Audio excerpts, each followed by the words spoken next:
2026 சட்டமன்ற தேர்தல் பணியை தீவிரப்படுத்தி வரும் திமுகவின் அடுத்த கட்ட நடவடிக்கை தொடர்பான தகவல்களுடன் செய்தியாளர் ரமேஷ் இணைப்பில் இணைகிறார்.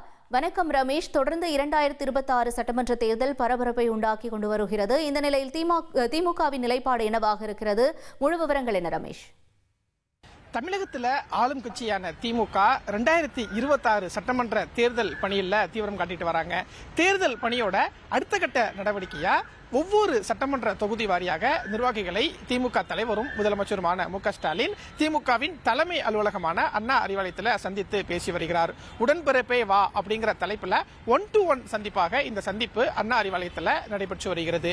ஒவ்வொரு சட்டமன்ற தொகுதி நிர்வாகிகளையுமே முதலமைச்சர் மு.க. ஸ்டாலின் சந்திக்கும் போது எம்எல்ஏக்களுடைய செயல்பாடு சட்டமன்ற தொகுதியில் எப்படி இருக்கு அப்படின்னு கேட்டறிகிறாரு.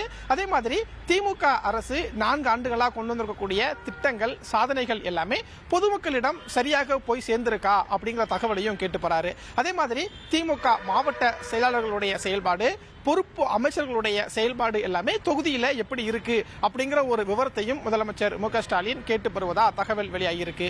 குறிப்பா திமுகவை பொறுத்த வரைக்கும் 2021 சட்டமன்ற தேர்தலில் திமுக மற்றும் திமுக கூட்டணி சேர்ந்து 159 இடங்கள்ல வெற்றி பெற்றிருந்தாங்க. மறுபக்கம் அதிமுக, பாஜக, பாமக உள்ளிட்ட எதிர்கட்சிகள் எல்லாம் சேர்த்து 75 இடங்கள்ல வெற்றி பெற்றிருந்தாங்க. இந்த சூழல்ல 2021 திமுக வசம் வராமல் கைவிட்டு போன சட்டமன்ற தொகுதி, அதே மாதிரி எந்தெந்த சட்டமன்ற தொகுதி எல்லாமே 2026 திமுகவுக்கு சவாலாக இருக்கும், வீக்காக இருக்கும் அப்படின்னு கணக்கிடப்படுதோ அந்த சட்டமன்ற தொகுதி அப்படின்னு மொத்தமாக ஒரு 100 சட்டமன்ற தொகுதியை திமுக அதிகம் குறிவைத்து களத்தில் தேர்தல் பணிகளை எல்லாம் ஒருங்கிணைக்கிறதா சொல்லப்பட்டிருக்கு.